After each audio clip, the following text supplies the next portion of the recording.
काका हो हमरा के रहिया बताई द, पानी भुलाइल तनी घरे पहुँचाई द।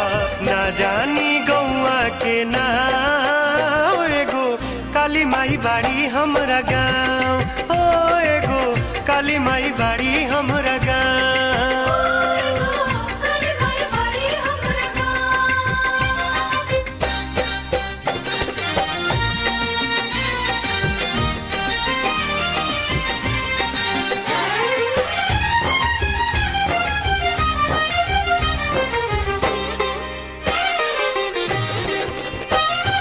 घूमे खाती आइल रही नवरात्र के मेला, छूटल सबके संग दादा हो गईनी अकेला। घूमे खाती आइल रही नवरात्र के मेला, छूटल सबके संग